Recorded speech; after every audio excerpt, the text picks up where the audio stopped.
change. Let's get a Republican perspective on it all. Congressman Michael McCaul, the top Republican in the House Foreign Affairs Committee. He represents a district, what is the Austin area of Texas? Austin to Houston. Austin to Houston. So just broadly, what's the most important issue you want President Biden to talk about at the G20 summit? Well, for me personally, national security. I think China, with their launch of the hypersonic missile that we detected, it's been released now in August. It's a huge, serious threat, not only to the United States and our homeland, but to the world. These missiles can go undetected. Our missile defense systems cannot stop them. And I was disappointed here that China is not going to participate in person, but rather virtually. And I really think the role that China is playing right now is a now global military and economic superpower needs to be addressed. What would you want the G20 to do with China? I mean, they will be participating virtually.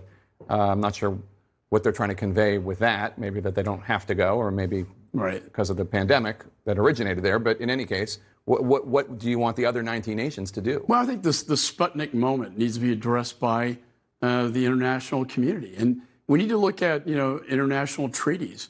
We have no treaties with China when it comes to, ballistic missiles with these hypersonics now.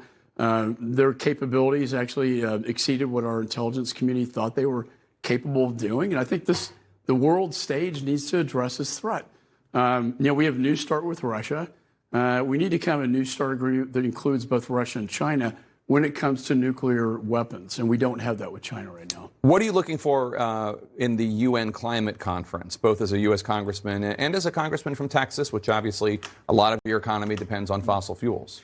Well, look, I think it's got to be a transition. We're all for, clean environment, but I think some of Biden's energy policies with, letting Putin complete his pipeline into Europe, it's dirty energy. And now we're relying on OPEC again, which it's not as clean as the United States. Shut down Keystone, not permitting in the United States.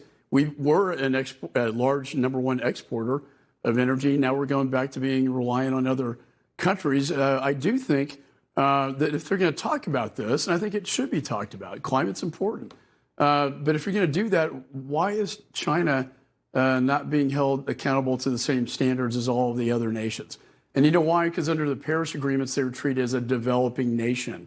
This goes back to, the World Bank can give them interest-free loans, Belt and Road Initiative. China, as we know, is one of the #1 polluters in the world. I think the #1. I would say #1. I think with Belt and Road Initiative in Africa and Latin, they're firing coal power plants up, every week.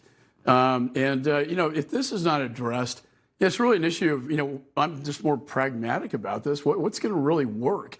We can all sign up for this thing and put all this money in, but if you're going to leave out the #1 polluter, that doesn't make sense to me. So I think if they could hold China accountable, that would make sense.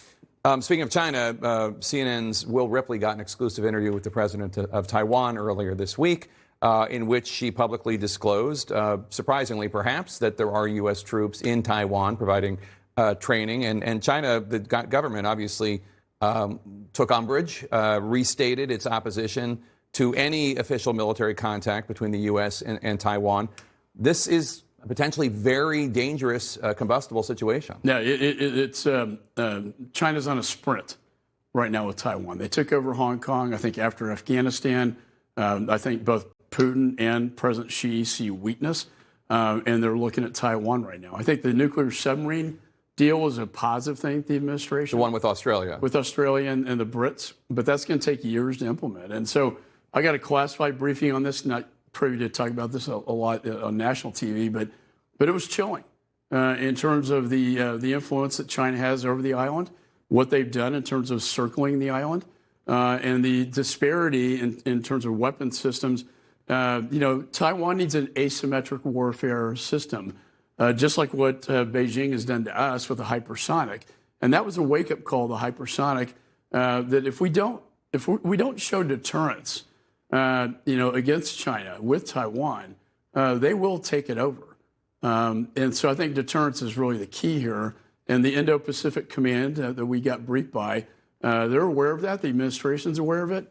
And I think we got to show a strong deterrence there. I have a hard time imagining many Americans, especially after the 20 years of war in Afghanistan and the war in Iraq, thinking that they are willing to send one American service member, one man, one woman, one son, one daughter, to fight a war against China to protect Taiwan. I mean, however lofty the goal, however solid the commitment, however important it is to deter China, I just have a very tough time imagining any Americans saying, yeah, that's worth it. Well, I think we have a war-weary nation.